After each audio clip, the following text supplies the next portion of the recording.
In this workshop, we've been mostly focusing on 1D tensor networks, and I just thought I'll show at least the pictures for some of the tensor networks available for 2 dimensions as well. But yeah, that's the most I'm going to talk about 2 dimensions. Show these pictures. So on the left-hand side are the popular tensor networks we've been talking about for 1-dimensional systems, and right-hand side is 2-dimensional. So this is the NPS. This structure can be generalized in a very natural way to what is called a tree tensor network. That's what this is. And this is the MERA. This is what I'll be talking about today. And on the 2-dimension side, this is a generalization of the NPS. So you can see that each tensor of the NPS is connected to 2 other tensors over here. And over here, each tensor of the PEPs, this is the PEPs, is connected to 4 other tensors. And once again, you have these free indices coming out from each tensor, and these correspond to a site on your lattice. And this probably doesn't look very insightful, but it's the 2-dimensional version of the MERA.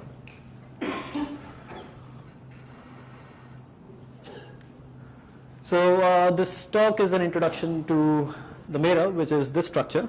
And once again, I'm going to focus only on 1D systems. Last time I introduced what a tensor network was, and basically tensor networks are a way to efficiently parameterize your many-body wave function, and an efficient parameterization, in fact. And I gave a specific example, the MPS, matrix product states, and I argued that these are a natural variational class for describing ground states of gapped Hamiltonians. And I showed this by proving or arguing that if I take any MPS, the correlations in the MPS decay exponentially, and the entanglement entropy saturates to a constant. So today I'm going to talk about this structure here and argue pretty much on similar lines that this structure is a natural description for ground states of critical Hamiltonians. And so I'm going to show that just from the structural properties of this network, you can derive the scaling of entanglement and correlations that you expect to see in ground states of critical Hamiltonians. And so I just wanted to request Bhaskaran to just keep adding some insights about the RG perspective on all these things. So I just want to recall one slide from last time, and this is my graphical notation because I'm going to continue using this in this talk as well. And this should really be clear, because if this is not clear, anything I say after this is not going to make sense. So I just told you that a tensor is just a multi-dimensional array of complex numbers, so an object with some number of indices, and each index takes some number of values, which I'm going to call the size of an index. And so objects like this are basically generalizations of vectors and matrices. So, and I'm going to graphically represent a tensor by a shape such as a circle and some lines coming out of it. So here are some examples. A ket, I'm going to draw a ket like this, a bra like this. A matrix is a tensor with 2 indices, and here is a tensor with 3 indices. And I also mentioned that if I fix a specific value of one of these indices, say c equal to 2, in the graphical notation it just corresponds to just erasing this index. So once I do that, what I'm left with is an object with 2 indices, and that's a matrix, and it just corresponds to selecting a matrix from this collection of matrices here. So the same thing happens over here. If I fix a equal to 2, I'm left with an object with just this open index, that's a vector, and that corresponds to the second row. And if I fix both, that corresponds to a complex number. So fixing indices leads to erasing indices from the diagram, and now I can reverse this game as well. Given a matrix, so object with 2 indices, I can append an index which takes only 1 value without changing this object. So given any tensor, I can append these dummy indices, so indices with size 1, and that's just effectively another way of looking at the same object, and doesn't change, so it still looks like a matrix. And I also mentioned that there's a simple rule for estimating the cost of all these contractions that we keep doing. And the rule is if So you look at the diagram for the corresponding contraction and identify the sizes of all these indices which appear in the contraction. And simply the product of these sizes would give you an estimate on the cost of the contraction. So at some places I would be interested in estimating some costs, so this is going to be useful there. So then let me tell you what the MERA is. So a MERA belongs to a subset of the many-body Hilbert space where the where the many-body wave function decomposes like this. So recall from last time that this tensor over here with n indices is just what I'm calling my many-body state. It's just a graphical representation of the many-body state. And each index over here corresponds to a site on my lattice, and there are n such sites. And since this guy is a decomposition of this, the number of open indices have to match on both sides. So then each open index of the MERA corresponds to a site of the lattice, and then there are n such sites. And then once again, the size of all the internal indices that appear here is bounded by some chi, which I'm going to once again assume to be independent of n. So now consider that you were looking at a particular configuration on the lattice. So the first site is spin up, then spin down, and so on. So that corresponds to fixing the value of these open indices. And like I just said, that would imply just erasing these indices, and what I'm left with is a circle, and that's just a complex number within this tensor. And this is simply the amplitude of that configuration in this wave function. Now let me do the same thing here. So if I choose a particular configuration on my lattice, that would correspond to fixing the value on all these open indices here. So I would effectively erase them out. And what I'm left with is a diagram with no open legs. Now these hanging legs which appear on the right and left, they are not open. So in fact, I put these connectors here. And I'm going to assume periodic boundary conditions. So this diagram really closes on to itself. So left and right actually connect. So you should think of this as being stuck on a cone, on a birthday cap. So after fixing all these indices disappear, and I have some number of tensors left which are connected, and there are no open indices, and now I can contract all these tensors to obtain a number, and that number is precisely the amplitude for that configuration. So what was the single number here is now represented as a contraction of these large number of tensors. So yeah, I mean, at first look, this looks like a big mess, and it looks like a lot of stuff is happening here. But indeed on, yes? So what happens at the topmost triangle there? There is no vertical leg? So if this is a pure state, there would be no vertical leg. But you can in fact describe density matrices as well, and then you would put a vertical leg here. But hopefully that will become clear soon. So yeah, but on closer inspection, one finds that there is some nice regular kind of structure going on here. So let's have a closer look at what's going on here. All these matrices are the same in each layer? At this stage, I'm not saying anything like that, so they could in principle be all different. So let's look more closely at what's happening. And the first thing to note about the MERA is that it can be thought of as being made of layers, in the sense that tensors within a given layer are connected to one another in the same way. So here I've indicated the layers using these different colors, and you can see the tensors within each layer, they are connected together in the same way. And you can also notice that the number of tensors in each layer, they keep decreasing. And in particular, if you sit down and count this, you would see that this layer has n tensors, this layer has n by 2 tensors, then n by 4, and so on. So as you proceed upwards, the number of tensors are reducing by a factor of 2. So in particular, what that means is that the total number of tensors in this tensor network are just order n. So you just sum up n plus n by 2 and so on.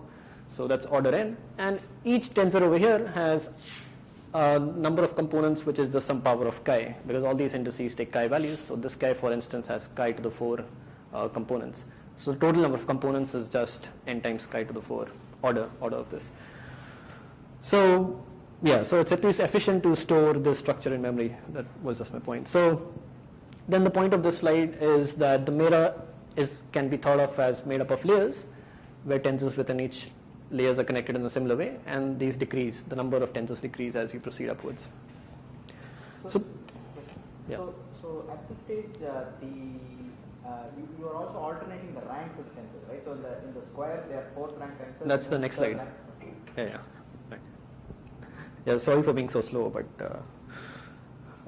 so now let's look more carefully at any one layer in this diagram.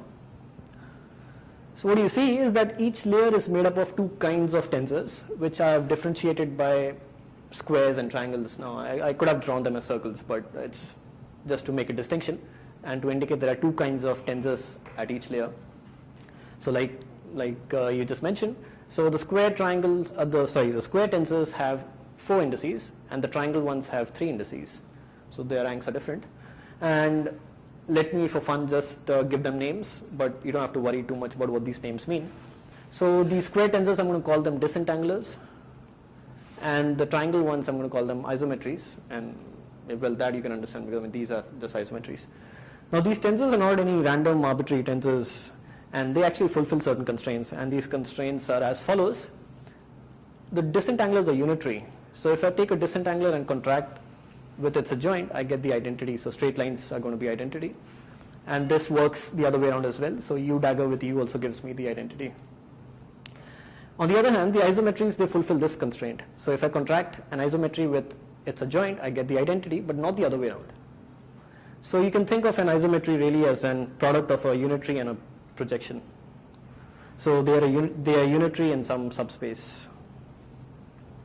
So so it would be nice to just take note of these properties, because it's going to turn out that all properties of the MERA as a tensor network are going to follow out just from these two constraints. So these are important. So far I've just shown you the MERA as a bunch of tensors which is connected together in some crazy way. But there are other ways of looking at what's going on in the structure. And in the rest of the talk now, I'm going to explain 4 different ways of looking at the structure and trying to read what's happening there. So I will tell you that the MERA can be seen as a coarse screening transformation, or as an efficient description of ground states of local Hamiltonians. And this, of course, is going to be my focal point. But I'll also show you that it can be seen as a quantum circuit to prepare certain states on a quantum computer. And then I will very briefly mention this connection to the ADS-CFT correspondence. So let's start with the first perspective. So the MERA as a coarse graining transformation. So coarse graining transformation is just a transformation that allows me to systematically view my system at different length scales. So if I have a system, if I have the description of a system at some length scale, and by description I'm going to mean two things. One is I have the Hilbert space, and second I have my observables at that length scale. I could be interested in knowing the description of the same system at a larger length scale. So in order to do that, I need a coarse graining transformation. So that would allow me to find out how the same observables here look at a different length scale. So mathematically, a coarse graining transformation is simply a linear map between a vector space and a smaller vector space, but one which preserves inner products. So you can also think of a coarse graining transformation as an embedding of a small vector space into a large one. So if there are two vectors of some length and some angle in the small vector space, this embedding puts them into the larger vector space without distorting their lengths or the angle between them, but can rotate the two vectors.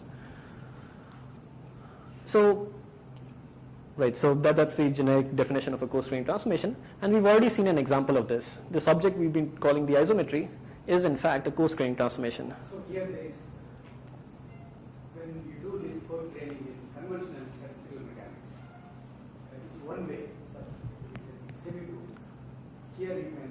Here you can revert, yes, because we're going to preserve information at all length scales. We're not going to throw it off. Yeah, so we'll have a map which can take us up and down. So here's an example of a coarse graining transformation which we've already seen. So this object now, which was just previously a tensor with 3 legs, I can in fact regard this as a linear map by associating a vector space, a chi-dimensional vector space on each of these indices. And then this is a linear map from the tensor product of this vector space with this vector space into this vector space. And this is a coarse-grained transformation precisely because this object fulfills the constraints I showed you previously, that if you contract isometry with its adjoint, you get the identity. And this constraint is precisely the one which guarantees that the scalar products are preserved. Sorry? Yeah, right. So this is all coarse graining on a lattice, right? But what is interesting is you can go back, you give a type, submit there is some amplitude for various options. Right, so they're unitary in a subspace, so you can go back, yeah. So now having told you that one of these isometries is a coarse-grained transformation, now let's look again at one of the layers of the MERA, which is simply made of, or which simply corresponds to applying several of these isometries in parallel. So then a layer in the MERA can actually be seen as a coarse-grained transformation on the entire lattice, which takes the original lattice and groups each pair of two sites into single sites. But we do something extra than just simply coarse-graining sites. Before actually coarse-graining them with the isometries, we apply these local unitaries on my original lattice. And so this is my specific choice. I mean, I can always apply a unitary before coarse-graining because this unitary is not going to mess up with the scalar products either. So this whole transformation as seen collectively is still a coarse-grained transformation, still preserves scalar products. And this is the choice I'm making. So, yeah, right. This is our choice for a coarse-grained transformation. So can just understand this very physically. So suppose just for argument's sake, let's say I have two sites, spin halves. So I will have 4 states, a singlet and 3 triplets. Right. So when I go the next level, am I just picking up the lowest singlet state of or some one particular state? In that You're projecting onto a chi-dimensional subspace of that. So maybe throw away the singlet and keep only 2 states from the triplet. Right. So then I'm slightly confused with Bhaskar's comment that you can go back because there is a projection. Right? So if I give you that last leg, how can I reconstruct? So that last leg is a many to one. So it's basically that your states which look very big on the original lattice, that's just an illusion in the sense you can, so these guys are giving you a basis in which you find out they in fact live in a small subspace. So given the tensor, will become a subspace back onto some. Right. So given the tensor, you uniquely get the amplitude for whatever you want at the bottom. Given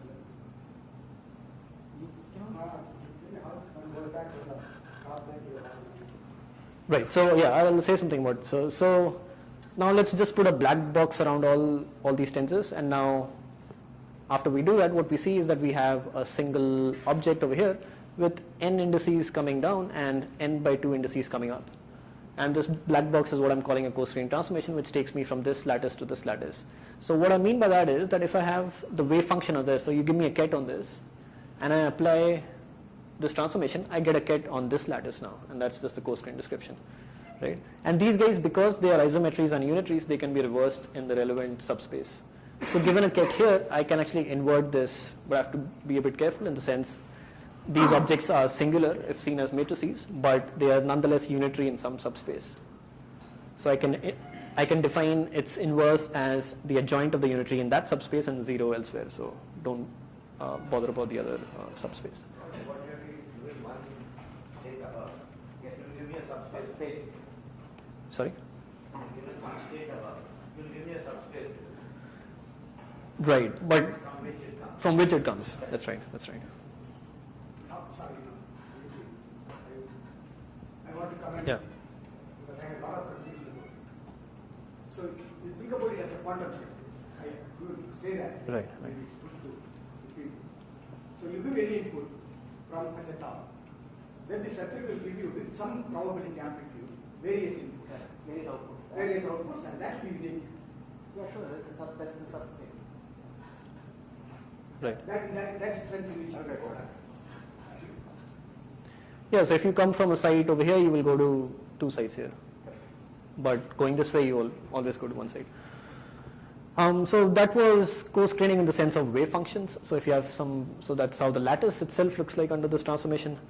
Now let's look at this in terms of co-screening operators, because my co-screening transformation should tell me how the wave function transforms and as well as how my observables are going to transform. So, yeah. Why do I need a square tensors? What is the physics?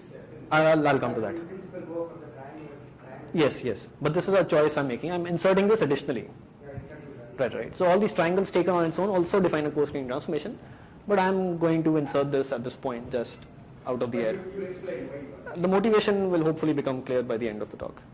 It's like the density matrix, right? You choose the kites as the... Yeah, that's right. So yeah, I'll make a comment on this later. But right now, let's just do it as a maths exercise maybe, or a painting exercise. So let's say, so this is an operator that acts on our original lattice. It's a local operator, so this could be a term in your Hamiltonian, a three-body term, and its identity elsewhere. And what we would like to find out is how this operator looks like on the co-screened lattice, and by means of this co-screening transformation which we've defined. So how I'm going to transform this is apply the co-screening transformation here, and it's a joint here. That's how operators transform, right? So I've applied the co-screening transformation. So you should really see this as a big black box, if that helps, which is acting on the entire Hilbert space, and this is the adjoint of this. Now, so in order to find out, so now these open indices over here, they are identified with the sites on the co-screened lattice.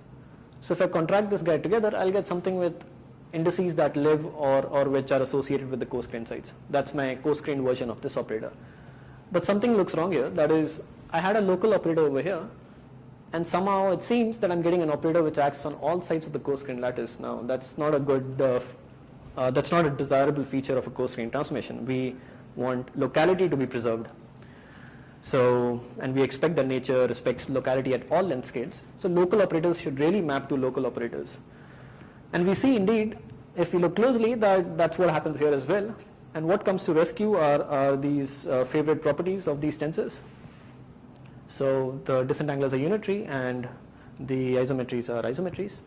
So you would notice that several disentanglers are connected to their respective adjoints. So evoking this property, these guys are going to cancel out. So these disentanglers. And once they cancel out, they are going to leave certain isometries that are going to be connected to their adjoints. And then I'm going to evoke the second property and cancel them out. So really the previous diagram was just, there was a lot of hoopla which didn't matter, and a lot of cancellations were possible. And in the end what you're left with is this small set of tensors that you have to contract, and there's no escape from here, so you just have to sit down and do this. And once you do that, you get a three-body term. So your three-body term on the original lattice is co-screened into a effective three-body term on the co-screened lattice as well. So that's what we wanted, and we wanted that as a feature in our co-screening transformation. And let me also just mention that in order to co-screen our operator, we just had to actually make this contraction, and all the other contraction we didn't have to actually make it. We got it for free. So the cost of doing this contraction is once again just some power of chi. The power itself is not important. The point is that it's independent of the size of the system. So it's some constant cost. So I just want to mention that as an aside right now. So just for, suppose you do the same thing with the MPS. Probably you did it already. Similar things will happen also. Okay. Right. So here, so the MPS also can be used to define a co-screening transformation. So here we are putting two sites into single sites. So an MPS, what it's doing is it's first putting two sites into a single side, then adding one side, then adding one side, and then adding one side. So it's a tree with only one branch, so to say.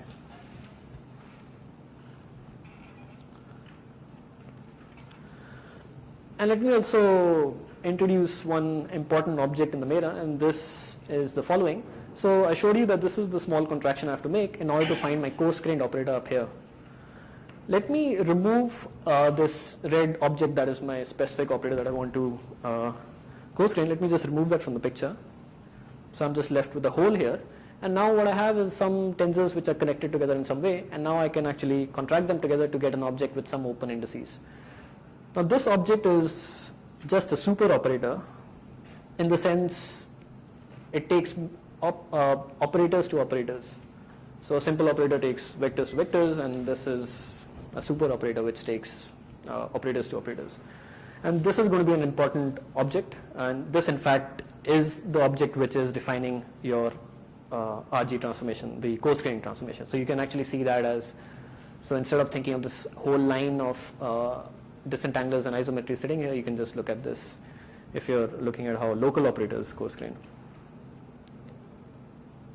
So this is called this, I'm going to call this the scaling super operator. It tells you how to scale. So that was about a single layer of the MERA. Now in that picture, let's go back to the MERA as a whole. So what you see is that the MERA is just a concatenation of several of these coarse-graining transformations. So you start out with a lattice here, and then you obtain a coarse-grained lattice by applying one set of these unitaries and isometries.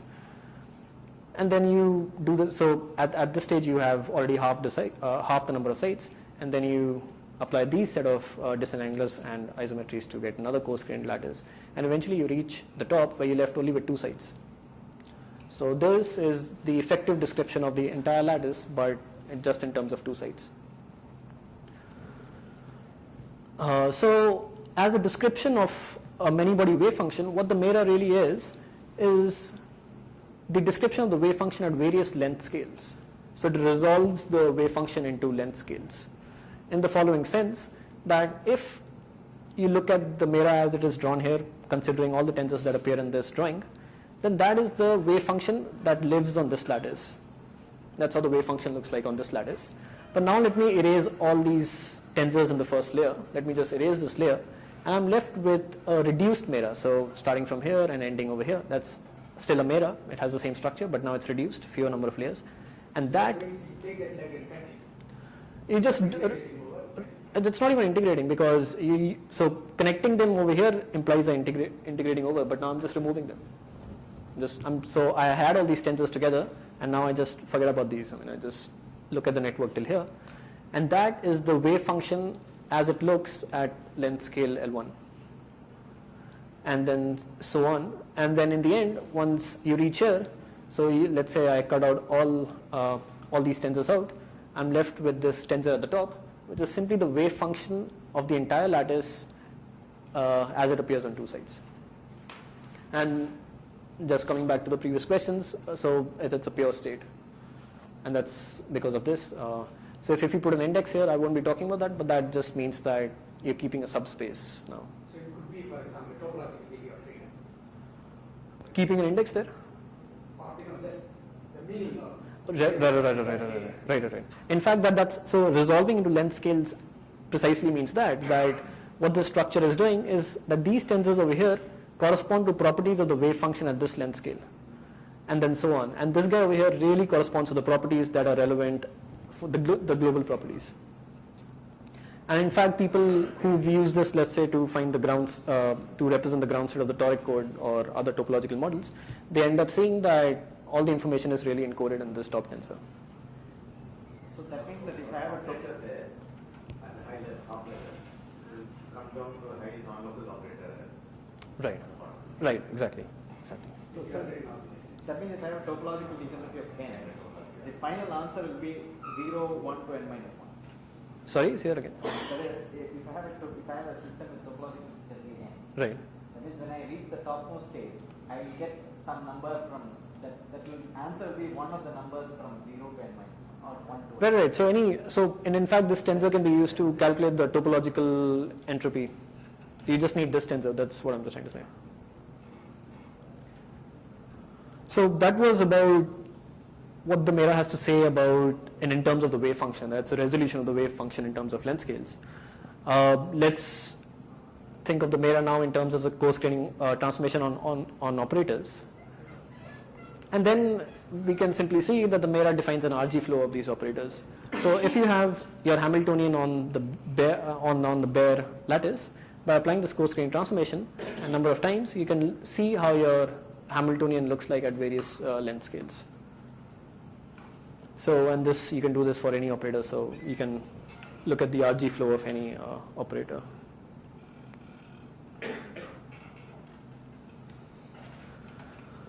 So just a very brief aside, so far we've been considering isometries which take two sites into one site. but this structure, one can play a bit around with the structure, and one can actually consider isometries that take 3 sites into one site. So it's again a different choice of a coarse graining transformation, but I don't want to emphasize, I mean, there's nothing special really here, but except that there is some freedom in playing around with the structure. But in practice, it turns out that this form of the MERA is computationally more easier to handle and less expensive. So is it guaranteed that the final states in all of these will be the same? I mean, if I compare the tensors, they may not be the same, but expectation values of local observables and so on, they should agree for the same value of chi. So I'm going to just focus on the structure we've been looking at so far. Yep. A given free-body wave function may, by its nature, be a binary MERA rather than ternary. It's not that it can transform between them. Right. And in fact, I think some people have looked at what the changing the structure, what kind of differences it leads to, but I don't think there's a lot of work in this direction. And usually people just stick to just taking one of these and doing their calculations. So that was my first viewpoint. And in fact, so I just forgot one thing. So this also gets interesting right at the critical point. So if I'm looking at the wave function at the critical point, I really want to consider a lattice of infinite sites. And then I'm going to use, and then my MERA effectively is going to extend in the infinite direction and in the horizontal direction as well as in the scale direction. So I have a tensor network with really infinite number of tensors to describe ground states of wave functions at the critical point. And the only meaningful way to manage such an infinite tensor network is by exploiting translational invariance along the horizontal direction and scale invariance along the vertical direction. And we have these symmetries at the critical point. I'm going to assume, we have scale invariance, but I'm going to assume translation invariance as well. So translation invariance can be exploited to impose that all these disentanglers that appear in a given layer are equal, and all the isometries are equal. And the scale invariance can be exploited to impose that disentanglers in different layers are also equal. So in the end, what you have is you just need to keep 2 tensors, so one disentangler and one isometry, and that characterizes your entire wave function. And then these same tensors are just connected in this funny way. So in particular, what that means is that your scaling superoperator object, which for the finite case could in principle be different for different layers because it's made up of the disentanglers and isometries appearing at a given layer, now is actually same at all layers. And this object is actually, it turns out that this object can actually be used to characterize the underlying conformal field theory. So you can find out the local scaling operators, which are operators which are just mapped to themselves under the scaling transformation. And they're simply the eigenvectors of this scaling operator. That's just an aside if someone's interested in that. So, and in this talk, I'm going to really be just looking at the infinite version of this MERA.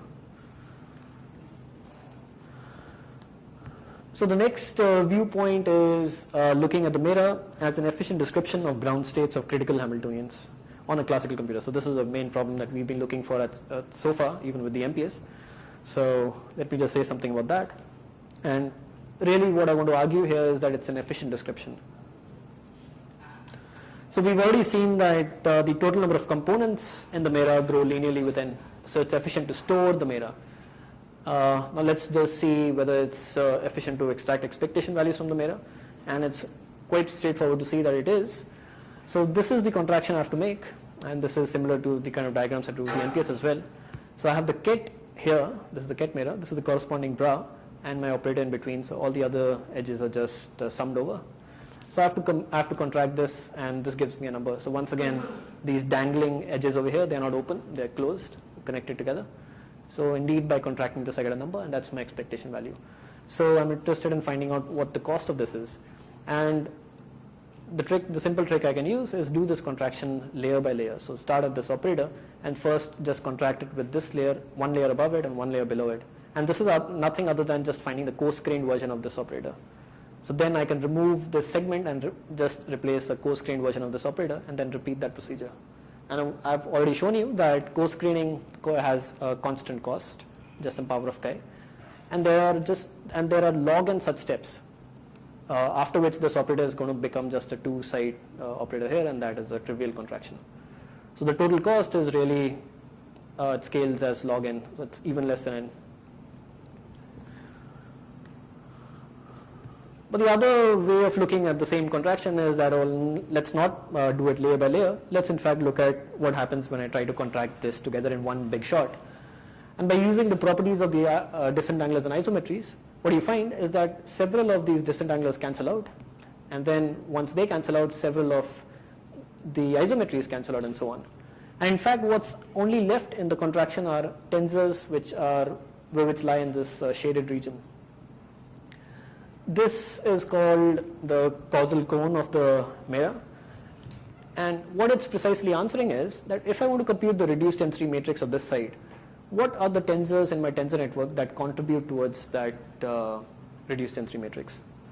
So that's the answer is that the tensors lying within this causal cone. An interesting feature of this causal cone, and in fact an important feature, is that the number of isometries and disentanglers that appear at every layer is constant. So here there are 2 isometries, then they go to 3, but then if there were more layers, you would see there would be only 3 at every subsequent layer. And so we say that the width of this causal cone is bounded. So although it looks like something is exploded, that's only because I'm drawing these effective sites farther and farther away. But if I just count the number of sites that I intercept at each length scale, they're constant. And so why I'm talking about this? Because, so last time I told you that a generic tensor network needs to satisfy 2 properties. One is I should be efficiently able to store it, and I should be efficiently able to extract expectation values from this. Now, this picture of this concept of the causal cone from the MERA, that can be generalized to tensor networks. And given any tensor network, I'm interested in finding out whether this is efficient for extracting expectation values. I ask the same question, that if I have to find the reduced tensor matrix of one side, what are the tensors within the tensor network that I have to consider, or which contribute towards that? Or in other words, I have to find the causal cone of that site. And if that causal cone has a constant width or a bounded width, then that structure would be efficient. So this is just, so this is just a aside. So I've shown that a MERA can be stored efficiently, you can extract expectation values from it efficiently, but a real question once again is it good for representing ground states? And our claim of course is yes. And in fact, it's naturally suited for describing ground states of critical Hamiltonians. So remember what I told you about critical Hamiltonians?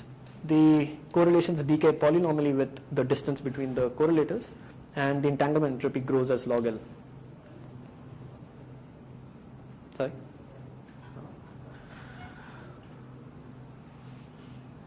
And now I'm going to argue that in any MERA, correlations decay polynomially and entropy grows as log L. So I did a similar argument for the MPS, and it's going to be pretty much on the same lines.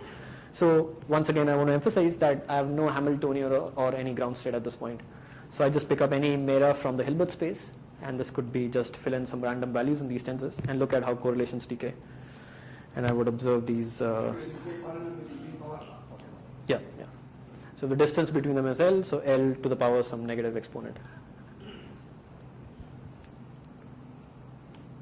So let's look at correlations, and once again I'm going to consider the infinite MERA. So this really extends to infinity on both sides and even in the vertical direction. But the vertical direction is, we don't have to really go to the infinite, we really don't have to go to the infinite size.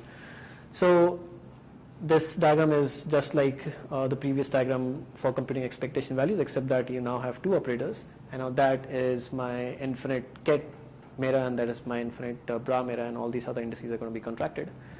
Now if these are separated by some distance L here, so let's put a black box around them.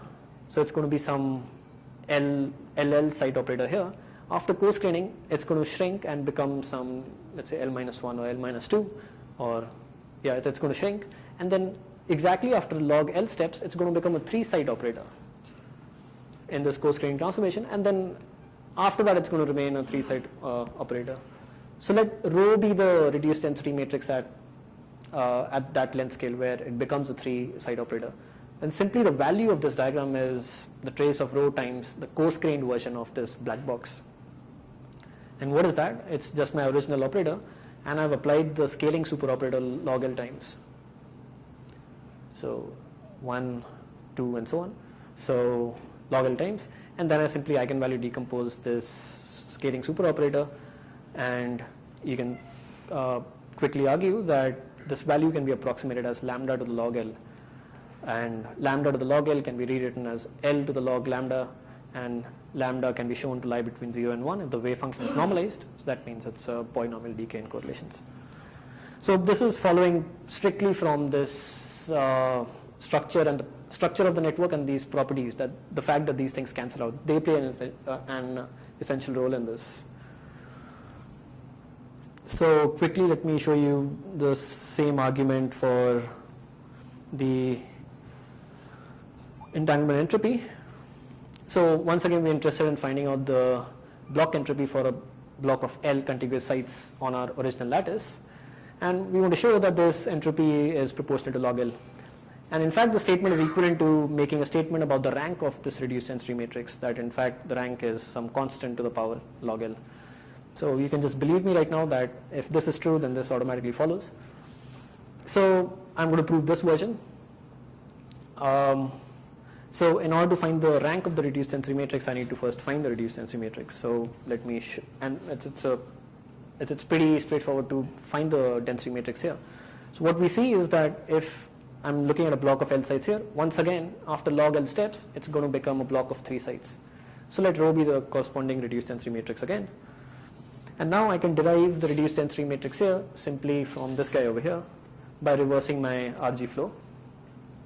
So I do it once. So I'm fine graining now. I do it twice, and in general I would do it log L times till I reach my original lattice, and I have to trace out everything which lies outside my block. So now I can contract all these tensors together, and I'm left with an object with L open legs above and L open legs below, and that's just the reduced density matrix for my block. But I'm really interested in saying something about its rank. So let me not contract all these guys together in one shot. Let me partition this diagram into 2 pieces, and then contract all the tensors lying above this partition into a single tensor, and similarly all the tensors lying below it into a single tensor. So what I end up with is something like this. So this is nothing other than it's a decomposition of my reduced density matrix into 2 pieces, into 2 pieces, and I mentioned this last time that the size of this index is simply the rank of the reduced density matrix. So we just have to estimate the size of this index, and the size of this index is precisely the product of the sizes of all the indices which intercept this horizontal line. And the only important thing to notice here is that every layer in this fine grained transformation contributes 2 such lengths. So there are log L such fine grained transformations I have to do in general, so there will be log L such links that I have to cut. So, and then I just multiply them, they are of size chi each. So I've shown that the rank of the reduced density matrix is just some constant to the power log L. That's what we wanted to show, and then this follows straight off. So in any MERA you see the scaling properties that you expect to see in ground states of critical Hamiltonians. So that's not a proof of anything once again, but it's encouraging that to at least use the MERA as a variational ansatz for finding these ground states. So one usually proceeds in a similar way to DMRG or some other variational algorithm, in which you start with a random MERA and say, oh, that's my ground state, and then modify a few tensors such that the energy is lowered and call that your new ground state, and then repeat this procedure until you converge somewhere, hopefully close to your real ground state. So if I know the critical properties exponent, then when I construct a MERA, which will always be the same. Right. So once you have the MERA for the ground state, you can actually compute the critical exponents and even other exponents and a lot of information. Given the exponents, can I? Yeah. Okay. The inverse. No, I don't think so. So this is in the end we just find this numerically. And these tensors that you end up finding, they are really non-trivial. I mean, so it would be hard to imagine that just given a central charge, you can actually find out all these tensors But people calculated for different central charges, the scaling exponents for MERA. Right, but then How do they do it? they variationally find the ground state. So there is a Hamiltonian corresponding. Oh, yeah. They're looking at a Hamiltonian, they find the ground state, and then they find out, after given the MERA, they find out all these things. Is the scaling exponent, is there any connection between that and the kind of mirror? Binary. That is a good question. I think someone has looked at these kind of things, but I'm not really sure. But I think so. A lot of calculations have been done mainly with the 3 version of this MERA, and they get exponents in agreement. So I don't think these kind of properties should differ so much. But there's some paper out there comparing what happens when you change this structure. So that was in fact the main part of my talk, and that's done. So there my main point was, so even if you don't follow all these crazy diagrams, the main point was that I can use the MERA as an efficient description of ground states of critical Hamiltonians on a classical computer. So we're just doing it on our laptop. But the same MERA, so once you've found this ground state by variationally optimizing these parameters, you can view this structure as a quantum circuit that prepares this ground state on a quantum computer. So Here I just want 1 and 2 could have worked even without your squares. 1 and 2? The 1 and 2, whatever you have said so far. Right. In terms of efficiency and so on. But you wouldn't get the polynomial decay of correlations and Without squares. yeah, without squares. So in That one is important. I'll mention the role played by the squares now, right? But even at the level of this point, the answer is that you would not get the polynomial decay of correlations and the log L behavior of entropy. So that really is, I mean, so this is again going to come again in this picture, that's precisely the structure you need to capture these correlations. So what I want to do is that this is my ground state of a critical Hamiltonian, and I want to now see this as a sort of a quantum circuit. So in a quantum circuit basically means that it's a circuit which takes an input state to some entangled state, and usually there's a time direction. So I want to see the structure as some sort of a quantum circuit, and this is just, I mean, all these pictures, they're not really complementary, and you can just think of them as additional perspectives on what's happening and mix and match and think about what's going on in your particular problem by getting insights from all these pictures. So I'm going to do 2 small things in order to make this look more like a quantum circuit. The first thing I'm going to do is attach dummy indices to all my isometries. So 1 dummy index to each isometry. So I told you a dummy index is just an index which takes 1 value, and I can always take a tensor and add a dummy index without changing this thing. So I'm not changing anything, I'm just, so to say, just changing this picture.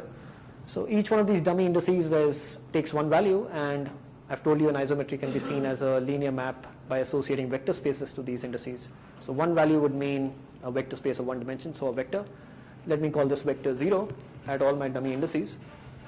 So spin down. And oh yeah, that's just technicality. Yeah, so topmost 2. Just technicality.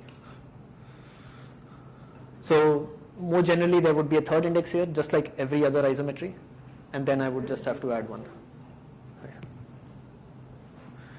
So that's the first thing I had to do. And the second thing I'm going to do is reinterpret my scale dimension as a time. So increasing from top to down. And now I can start reading this guy as a quantum circuit in the following way.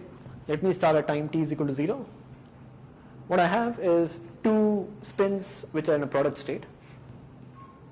So they're not entangled. And then I just pass them through this isometry, which has the effect, it's a unitary gate, so it has the effect of entangling them. So I get these 2 outputs which are basically an entangled state. And once I do that, I add 2 fresh qubits here, and then entangle one of the fresh qubits with one of the pre-existing entangled qubits, and same on the other side, to now get 4 qubits in the output which are entangled. And I keep doing this. So at any level here, or at any time step, if I have a state of L entangled qubits, I add L fresh entangled qubits and entangle them to the pre-existing state by these local unitaries. That's the important point, that at each step I'm just using local unitaries, and that's the kind of quantum circuits you want to look at. So if this picture is not very, it's not very appealing as it's drawn here, what you can just do is pull out all these blue lines, just pull them up so that all the zeros lie in one straight line. And then that's just a product state of n qubits. And by going, so basically what this MERA is doing, but all these gates are simply entangling, adding entanglement at every length scale, and what you end up with is an entangled state of n qubits. So the MERA prepares an entangled state starting from a product state, and this entangled state is precisely your ground state, and that's because you have found out your tensors that correspond to the ground state. So also, since the blue lines are dummy indices, in principle you could start with any product state. Right. The quantum set could be so efficient it will give you the final answer. That's right. So it could be qubits or even higher spins. Right. Yes. Right. So yeah. So seen from top to down or in increasing time, it looks like so the MERA is creating an entangled state by adding entanglement at different time steps or different length scales. Let's just look at the same thing back in time, and this is just the inverse picture, that what the MERA then is doing is taking an entangled state and giving me a product state.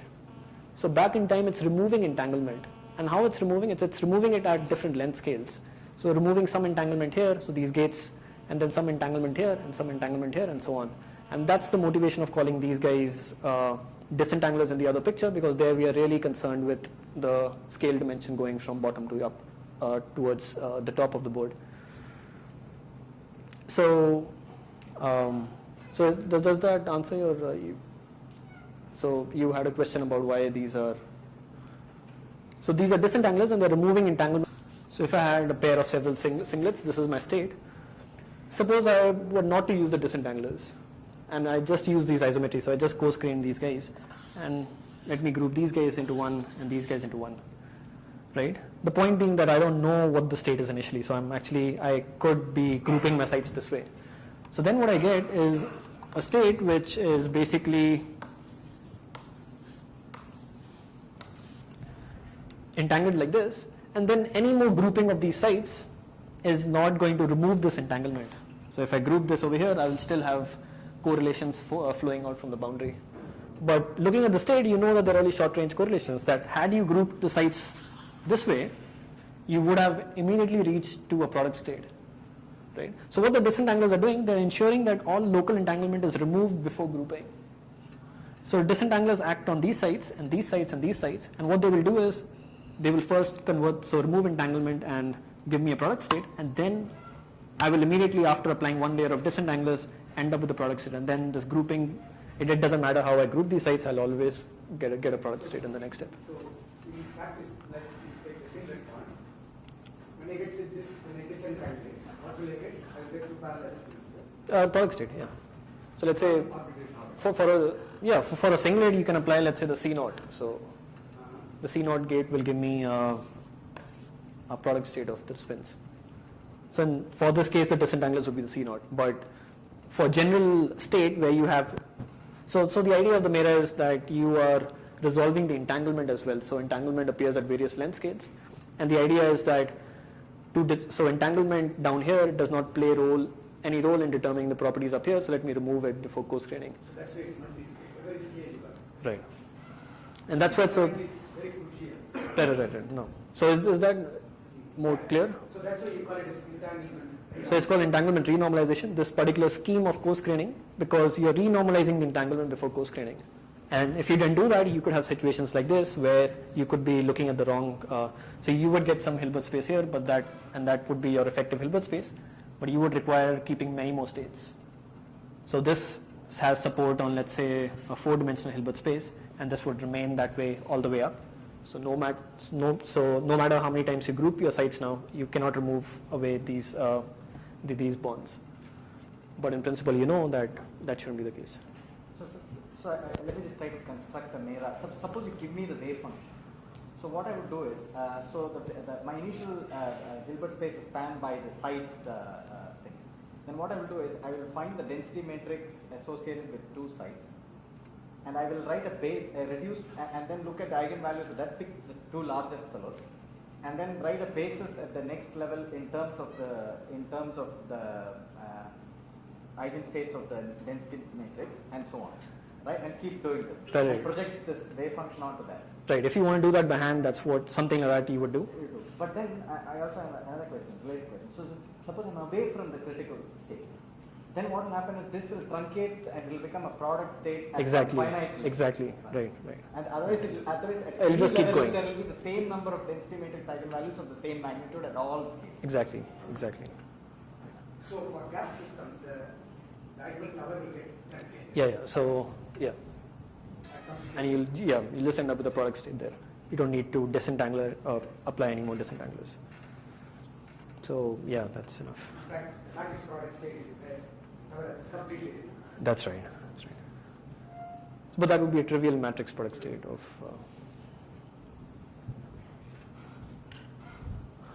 So that was my picture of the MERA as a quantum circuit.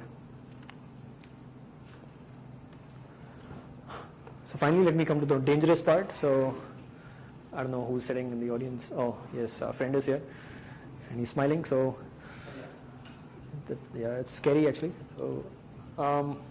So this is a recent. So someone just recently pointed out that this crazy network that we've been looking at has something to do with the ADS-CFT correspondence.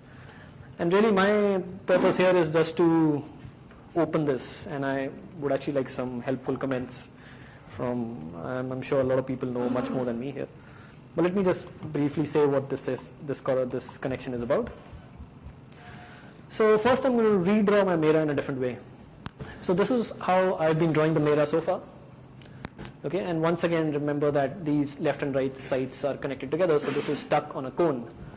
So let me take that cone and now squish it down from the top vertex. So from here I just squish my cone down, so all the disentanglers and isometries now just radially flow on the plane. So this guy over here is this central tensor over here, and then all the other guys are just organized around it. Just a fancy way of redrawing my MERA. So someone is going to say something about what the ADS-CFT correspondence is, but just let me give a very loose statement of what I think it is. And I'll just stick to 1 plus 1. So the ADS-CFT correspondence says that if you have a conformal field theory in 1 plus 1, so this is the picture of my space-time, so the cylinder, so vertical direction time, and this is my spatial direction, periodic boundary conditions again. So my CFT is living on the circumference of this base here, and now this theory is dual to a gravity theory living in ADS 2 plus 1, so 1 plus higher dimension, and this is my picture of ADS 2 plus 1. So time again, and I have a spatial dimension along the circumference, but I also have an emergent dimension, a radial dimension, which corresponds to a change of scale. And so the duality says that this conformal field theory that's only defined on the circumference here is dual to a gravity theory which lives in this entire circle plane. Or in the inside the cylinder. Oh, yes, sure. Yeah, sure. That's right. That's a bulk of the cylinder. That's right. But yeah, but then coming to the MERA, and in fact there's some sort of a dictionary which relates correlation functions within my CFT to geometric quantities within the gravitational theory here. So when now coming to the CFT, now coming to the MERA, what we're really interested in is ground states. What we've really been talking about is ground states. So I'm not going to have this time dimension now. So I'm just going to be talking about this circle over here on which the CFT lives, and this base plane over here on which the gravitational theory or the state or the ground state of the ADS of the gravity theory lives. So what we've been trying so far is that we have come up with a structure which, and our motivation has just been to efficiently describe ground state of critical Hamiltonians. And now, of course, so given a critical point, there's a conformal field theory which describes this critical point. So then the ground state I have found, I can think of that as a discrete vacuum of this CFT. So my motivation so far has been just that. I didn't think anything about any sort of there was no gravitational context here, But so Brian Swingle, this observation was made by Brian Swingle at MIT, I think, and he said that, I think he works in string theory as well. So he noted that the structure that you are using to describe these ground states can be seen as some sort of discretization of ADS space in 2+1, only the spatial slice, so I don't have time. So the ground state of the CFT once again lives on the boundary, because these open indices, remember, they are the ones which appeared at the lowermost level on my usual diagram. So those are the sites of the actual lattice where the CFT is defined. And now, just in trying to define those or describe those states efficiently, I am using a structure which has an emergent scale dimension. So this Z over here corresponds to this dimension which goes into the bulk. So in the actual correspondence, we also have this dictionary which relates correlation functions here and some quantities here. So in this context, we don't have a dictionary yet, but we can still relate the structure of entanglement and correlations here with some geometric properties of this network. So for instance, if I look at correlations between some site over here and some site over here separated by distance L, this is what I've also argued before, the correlation over here can be shown to be proportional to the exponential of -1 times the length of the minimal curve that connects these two sites within this geometry. So let me look at this site and let's say this site. Now these sites are not directly connected by any link, but nonetheless they are connected by a path through the network, and there are several such paths. Let me choose the path of the smallest length. So I'm going to take each link to have unit length, and then using that as my metric, define a notion of a minimal length. So the correlations between these two sites are going to be proportional to the exponential of -1 times the length of that minimal path. And the structure once again, due to the properties of these disentanglers and isometries, that they're going to cancel out when I compute these correlation functions, what you just see is that the length of the minimal curve is log L. If these guys are L, then that is log L. And so by stipulating that the correlations grow as exponential to the minus log L, I recover the polynomial correlations, which I've showed in my previous argument. But this may sound arbitrary at this point, but the good thing about this is now I can use the same definition and apply it to all tensor networks. So here the motivation was somehow to make a connection between correlations here and some geometric property of this network. But now I can go to the MPS and say, oh, once again, if I have two sites which are separated by distance L, the correlations between these sites are going to be exponential to the -1 times the distance between the two sites within the network. And in the case of the MPS, there's nowhere else to go, so the distance is just L if that's separated by L. So it's an exponential decay with the distance between the two sites. And this, you can similarly classify the entanglement correlations in PEPs and all the other tensor networks I showed on my first slide. So very loosely speaking, that is the end of the connection. But before concluding this talk, I wanted to show one more connection of the MERA and geometry, but just hoping that it will have something to do with this, something more to do with this ADS CFT business, but perhaps it doesn't have, so maybe that would be another open question. And that is a connection between MERA and spin networks. And this connection really is between any tensor network and spin networks, but here our discussion is MERA, so I'm going to just focus there. So a spin network is just a graph with edges labeled by irreducible representations of some group. I'm going to just stick to SU2. And the nodes correspond to intertwiners of SU2.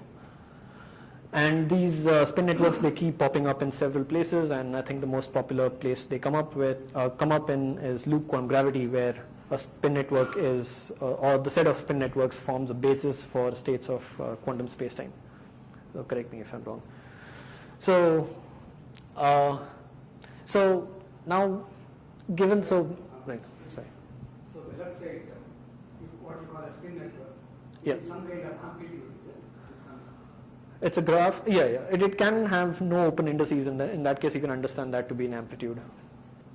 So it's like a wave function. It can be. So you can describe a wave function as a spin network as well. So these are really states of spacetime, quantum spacetime, in loop quantum gravity. And the corresponding amplitude would correspond to taking one of these graphs and joining it with its adjoint, and then it's a graph with no open legs once again. And you can contract this number, and it would be some function of the recoupling coefficients of SU2. So to make some connection there, what I'm going to do is that I'm going to take my usual disentanglers and isometries, and these were the ones which fulfilled my usual constraints. These are unitary and these are isometries. I'm going to still have that, but I'm going to impose additional constraints. So I'm going to choose the group SU2, but these arguments are valid for any compact and reducible group. So the constraints I'm going to impose are the following, that the isometries and disentanglers are going to be SU2 invariant. So if I take an isometry and apply, and if I pick a group element from the group and apply it on all these indices, now of course it applies differently depending on whether the index is incoming and outgoing. So there are some arrows going in this direction. So once again, incoming and outgoing. So if I apply these elements as matrices on these indices and contract this diagram, I see that the tensors are left invariant. I mean, not that I see, I'm going to impose, I'm going to choose tensors which fulfill this constraint. So now I'm considering a MERA which additionally, in which the isometries and disentanglers, they fulfill these constraints. And the second thing I'm going to do is rewrite my isometries and disentanglers in the total spin basis. So here let me just show the isometries, and the same thing holds for the disentanglers. So once again, I've mentioned that this object can be seen as a linear map between the vector spaces A and B into vector space C. So since we have the group acting on all these edges now, so I can describe this vector space as a linear sum. It can as a direct sum of irreducible representations of SU2. So here's an example. So this vector space is 4-dimensional. It has a singlet and a triplet, and this isometry, I've not made any truncation here, but in principle you can have truncation. But so without truncation, I obtain a Hilbert space where I can have 2 copies of a singlet and 2 copies of a triplet and 1 copy of spin 2. So basically, I can label the bases on each one of these indices by 3 numbers. So first I was just using a single number which takes chi values, but now I'm going to use the total spin, the spin along the z direction, and an additional spin, the degeneracy index, which basically helps me distinguish between states in different copies of the same irrep. So why I'm doing all this? So, oh, sorry, I missed out one? Okay, thanks. Yeah, I made this at 2 a.m. last night, so I was a bit dizzy. Right, so I'm just using so this total spin basis on all these indices. And why I'm doing this is because there's a nice theorem called the Wigner-Eckart theorem, which says that if I have a tensor which is invariant under the action of a group, it decomposes into 2 pieces. One piece has indices now only labeled by the degeneracy indices, and the second one is an intertwiner of SU2. So in this case, it's an intertwiner with 3 indices, so that's just a Clebsch-Gordon coefficient. So yeah, that's just a standard result. And so the key point here is that notice that here my indices were labeled by 3 numbers each, and these guys are labeled now only by 2 numbers. So these tensors live in the degeneracy space of the irreps, and here they are just labeled by the total spin, and that's an intertwiner. So each isometry decomposes like this. Once I've chosen them to be SU2 invariant, the same thing happens with disentanglers. Here's a more general intertwiner with 4 legs. And now let me take my MERA, and since each one of these tensors is SU2 invariant, so each one of these tensors is going to break into 2 pieces, and in the end I'm going to left with, in the end I'm going to have that the MERA decomposes like this into 2 pieces, and a superposition of 2 pieces like this, and the sum is over all the spins that appear on all these internal edges. So this guy over here is some network or some operator on the degeneracy space, some coefficients, but this guy over here is a spin network. So all these edges are labeled by one of these guys, and the nodes are intertwiners. So it turns out that by imposing these additional constraints on these tensors, now this new MERA, this SU2 invariant MERA, is more appropriate to describe conformal field theories with a global SU2 symmetry.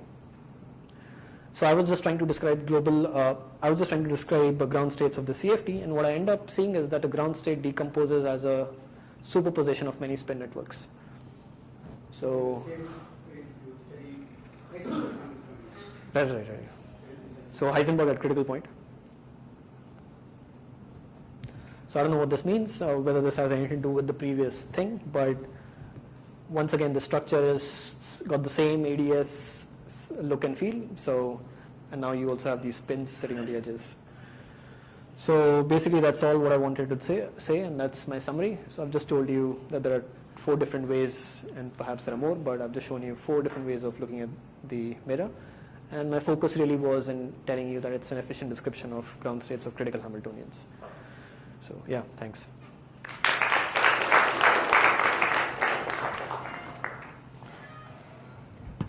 So can you go back to that ternary MERA? Oh, okay. Go back a lot.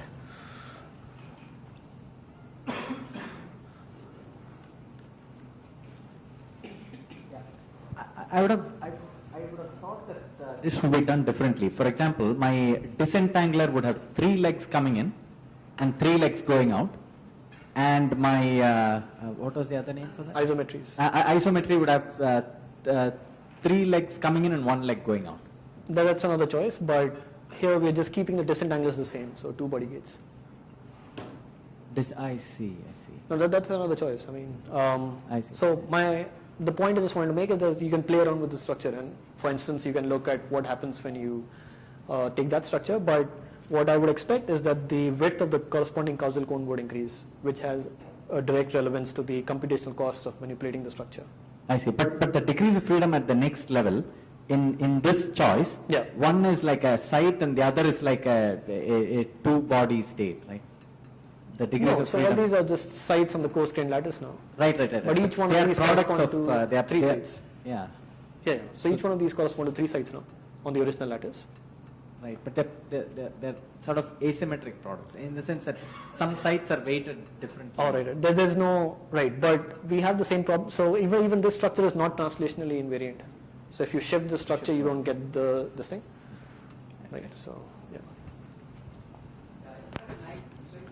You have a critical system translation invariant. So the entire information about this wave function is within that square object, right? The tensor. Square and the triangle, one square and one Triangle triangle. is just a coarse grading, so that. But it's non-trivial, right? It's a I mean, generic thing. It's projecting onto some non-trivial subspace. Okay, so square. So then, in the ADS safety context, that should basically correspond. That information is the information of the bulk, the gravity action.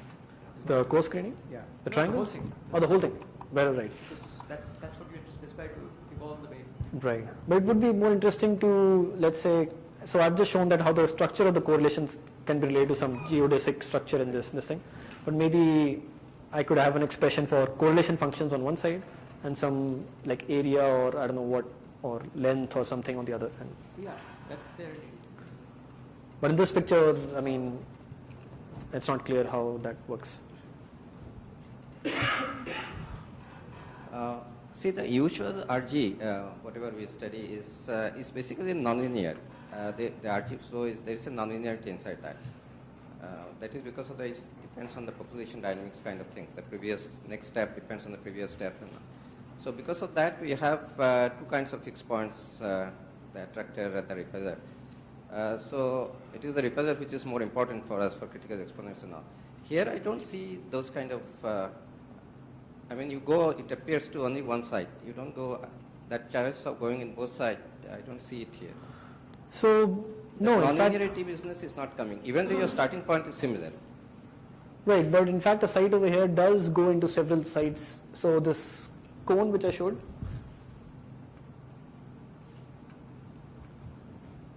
so one side over here is in fact related to several sites over here, has contributions to, so one side over here is connected to several sites at a larger length scale. And the other way around as well. So one site over here corresponds to several sites on a smaller length scale. Yeah, but why don't we get both the 2 kinds of flows, either you go towards the attractor or repeller, why you don't get it here? So you're saying why the ascending super operator is only one? Yeah. That uniquely maps operators Even to though your operators? starting point is similar. I see. Both the RG starting point is same. So I don't know, maybe Bhaskaran would have something to say about this. But this is describing just the critical point, right? Yeah. So this is describing the state at the No, I'm critical not point. going to the fixed point, but you can start from anywhere in between the basin of attraction, and you can, there is a possibility, this is a nonlinear map actually. You start, No, but if I'm away from the critical point and if I start, then I have a finite correlation length. yeah. Then if I have a wave function for that, then this thing will truncate at some scale which is proportional to the correlation. It will simply truncate. So You are not approaching that point. you are not going to change. So you are given the wave function of the state at a given coupling constant. No, I understand that. What's my point is that RT flow is basically a nonlinear problem. It's because it's like population dynamics. You see, your next population depends on the previous one. So that nonlinearity shows up in the form of two fixed points and all these attractor business. Why it's not happening here? That's my question. Even at some stage. Because you are at a fixed coupling constant and you are studying the wave function at that coupling constant. And you are looking at what is happening at a fixed coupling constant to the wave function when you look at it at larger and larger scales. So if you are at the critical point, then and if you have an infinite system, it will keep going, and after a stage it will look the same at every level. Whereas if I'm away from a critical point, it will stop and it will just get truncated at some fixed. So it could be possible depending on. If you do use this transformation to transform your Hamiltonian to the black box set and somehow define new coupling constant, then that will be a nonlinear relation. Yeah. If that is possible. It's inherent here actually. Whether you do it coupling constant or any transformation is going to be nonlinear. Because it depends on population dynamics. You see. So here the transformation in some sense is on the states. So that is unitary and linear. The wave Especially function, that you are only looking at the wave function. language. It's just a Coupling series of constant. unitary transformation of the states.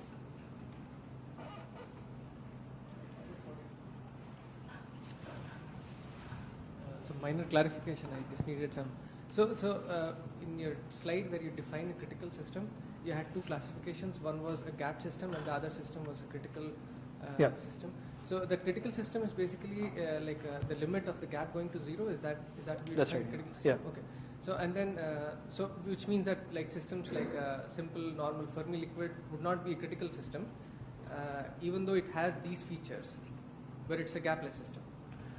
Right, I see. So so I think that requires changing the structure slightly to Right. adapt to these kind of.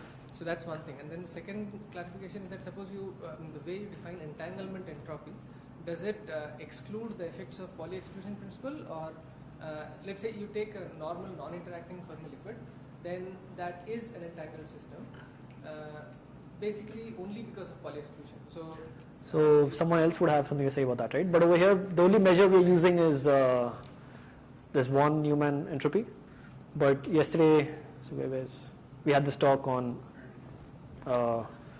looking at entanglement and in fermions and all. But the measure we are using is just von Neumann entropy. I don't know. The same person, one has to be careful. One has to be Because okay. entanglement due to symmetrization or anti-symmetrization is not a physical entanglement. Not a physical. So that was